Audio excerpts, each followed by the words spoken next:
नमस्कार, बहुत स्वागत है आपका। सुदर्शन छत्तीसगढ़ देख रहे हैं आप और मैं हूं आपके साथ दिव्या माथन। बुलेटिन की शुरुआत करेंगे छत्तीसगढ़ की हेडलाइंस के साथ। बीजापुर नारायणपुर को अब जोड़ेगा नया पुल, 13,000 ग्रामीण होंगे लाभान्वित। बीजापुर में शिक्षा की हुई वापसी, उप मुख्यमंत्री ने 16 स्कूलों का किया शुभारंभ। बस्तर में गौ हत्या पर बवाल, मनतांत्रिक समुदाय पर आरोप।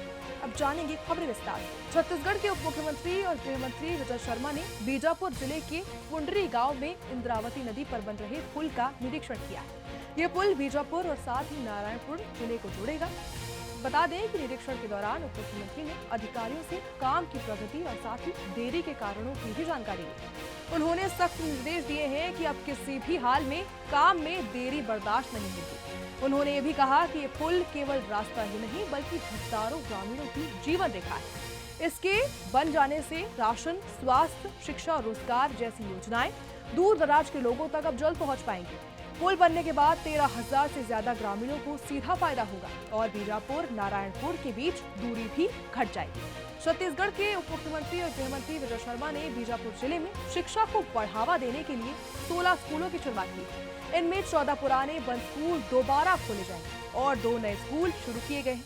ये जो स्कूल है ये एड्समेंटा, साथ ही तोड़का और सावनार, नेड्रा, कोचोली, इतावर जैसे दूरदराज और नक्सल प्रभावित इलाकों में खोले गए, जहां पर लंबे समय से शिक्षा पूरी तरीके से बनी।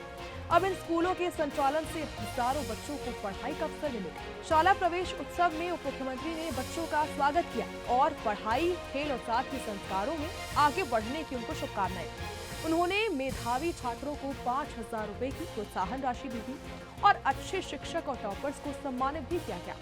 वेडे स्कूल दायकाल योजना के तहत अप्रवेशी बच्चों को वेलकम किट के साथ ही उन्हें स्वागत उनका किया गया। विजय शर्मा ने कहा कि बीजापुर में शिक्षा की लहर फिर से दिख रही और यही शांति स्थापना का मजबूत रास्ता है। छत्तीसगढ़ के बस्तर जिले के सिरसपुरा गांव में गौ हत्या का मामला सामने आया है, जहां पर गांव के पास पहाड़ी इलाके में कुछ लोगों ने गौ मांस पकाया और साथ ही खाने की तैयारी की। पकड़े गए चारों आरोपी जो है वो मतांतरित समुदाय से आते हैं। इस गांव में सनातन परंपराओं को लेकर इससे नाराजगी फैल चुकी है। बता दें कि बजरंग दल और विश्व हिंदू परिषद ने इसे सुनियोजित साजिश बताया। उनका कहना है कि ये सिर्फ कानून तोड़ना ही नहीं बल्कि आदिवासी समाज की संस्कृति और आस्था पर सीधा हमला है। दिन रविवार को सिरिसगुड़ा ग्राम पंचायत से कांडकीपारा से सूचना मिली कि कुछ मतांतरित लोग गौवंश की हत्या कर उसकी मांस की खरीद फरोख्त करने में लगे हुए हैं और ये सूचना हमें लगभग कई दिनों से आ रही थी, जिसकी सूचना हमने वहाँ बड़ांजी थाने को दी। बड़ांजी थाने में की टीम ने जाकर वहाँ गौवंश के हत्यारों को पकड़कर थाने ले आए। तभी तक बजरंग दल की टीम भी बड़ांजी थाना पहुंच गई थी। हम यही चाहते हैं कि प्रशासन इसमें गौ हत्या की शिवरी नारायण के निकट रात्रि में मवेशी तस्करी का एक बड़ा खुलासा सामने आया, जहां पर केरा से टुंडरी जाते हुए एक पिकअप वाहन में 7 मवेशी तस्कर दबोच लिए गए। पुलिस को इस अहम जानकारी इसकी जानकारी है वो बजरंग दल के सदस्यों ने दी है, जिसके बाद पुलिस ने दूरपा मोड़ पर कार्रवाई की। शिवरी नारायणपुर पुलिस ने तस्करों और साथ ही वाहन को हिरासत में ले लिया। बता दें कि पुलिस मामले की गहनता से जांच कर रही है और जल्द ही सख्त कदम जो है वो पुलिस इस मामले में उठाएगी। ये कार्रवाई पशु तस्करी रोकने में प्रशासन की बड़ी पकड़ को दर्शाता है। कवर्धा कलेक्टर गोपाल वर्मा ने जिला मुख्यालय की जिला पंचायत, जिला अस्पताल और साथ ही करपात्री स्कूल में अचानक से निरीक्षण किया। निरीक्षण के दौरान कई कर्मचारी 10 बजे के बाद ऑफिस पहुंचे, जिस पर कलेक्टर ने कड़ी फटकार उनको लगाई और साथ ही 42 कर्मचारियों को नोटिस भी जारी करने के निर्देश दिए गए। जिला पंचायत में उपस्थित रजिस्टर चेक करने पर देरी से आने वाले कर्मचारियों की लिस्ट भी बनाई गई। कुछ कर्मचारियों ने कान पकड़कर उस समय माफी भी मांगी।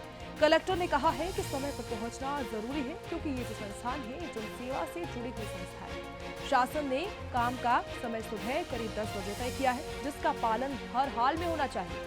जिला अस्पताल में भी कई कर्मचारी गायब मिले। कलेक्टर ने वहां पर भी शोकाज नोटिस जारी करने को कहा है और साथ ही निर्देश दिए हैं कि डॉक्टरों की जो शिफ्ट है उसकी जानकारी बोर्ड पर चिपकाई जाए, जिससे मरीजों को कोई भी परेशानी ना हो। रायगढ़ जिले में लगातार हो रही तेज बारिश ने तबाही मचा दी। कई गांव में घरों के अंदर तक पानी भर चुका है, जिससे लोगों को जीने में बेहद परेशानी हो रही है। जीवन अस्त व्यस्त हो गया है। गांव में पानी जो है, वो गांव का पानी वो नदी की धारा की तरह बह रहा है। लोग घरों में अब कैद हो चुके हैं और बाहर निकलना लोगों का मुश्किल हो गया। आवागमन पूरी तरीके से ठप है। प्रशासन की ओर से अभी अब तक कोई भी राहत या फिर बचाव कार्य शुरू ही नहीं हुआ है, जिससे ग्रामीणों में बेहद नाराजगी देखने को मिल रही है। कई गांव से संपर्क भी टूट गया है, इसकी भी खबर है। शहर के हालात जो है वो अलग नहीं है। कई इलाकों में पानी भर गया है और सड़कों पर निकलना लोगों का मुश्किल हो गया है। ये दुबे ट्रेवल्स का बस है जो भी बीती रात्रि को अंबिकापुर से रायपुर की ओर जा रहा था। तो बरौत खार नामक एक जगह है थाना बांगो क्षेत्र में। तो इसने एक खड़ी ट्रक को ठोकर मार दिया, जिसमें एक यात्री है जो घायल हुआ था, जिसको इलाज हेतु अस्पताल ले जाया गया है, इलाज किया जा रहा है। बलरामपुर जिले के बेलकुर्ता गांव से एक दर्दनाक हादसा सामने आया है, जहां पर घर में खेल रही 4 साल की मासूम बच्ची को करंट लग गया, जिससे उसकी मौके पर ही मौत हो गई। बता दें कि बच्ची की अचानक से मौत से परिवार में मातम पसरा गया। परिजनों का रो रो कर बुरा हाल है। जो घटना है ये रामचंद्रपुर थाना क्षेत्र के तहत आती है। बता दें कि पुलिस ने मामला दर्ज कर लिया है और घटना की जांच अभी जारी। छत्तीसगढ़ के बलरामपुर जिले से शिक्षा को शर्मसार करने वाली घटना सामने आई। बता दें कि वाड्रफन नगर के पशुपतिपुर प्राथमिक स्कूल में एक शिक्षक शराब के नशे में बच्चियों के साथ डांस करता दिखा है। वीडियो में शिक्षक लक्ष्मी नारायण सिंह मोबाइल पर गाना बजाकर बच्चियों के साथ डांस करता साफ नजर आ रहा है। बच्चों ने आरोप लगाया है कि ये जो शिक्षक है रोज शराब पीकर आता है और बच्चों से मारपीट भी करता है। ये मामला सामने आने के बाद से स्कूल निरीक्षण व्यवस्था पर भी कई सवाल उठने लगे। लोग पूछ रहे हैं कि ऐसे माहौल में आखिर बच्चों को कैसे शिक्षा मिलेगी। जिला शिक्षा विभाग से अब तक कोई भी ठोस प्रतिक्रिया भी सामने नहीं आई।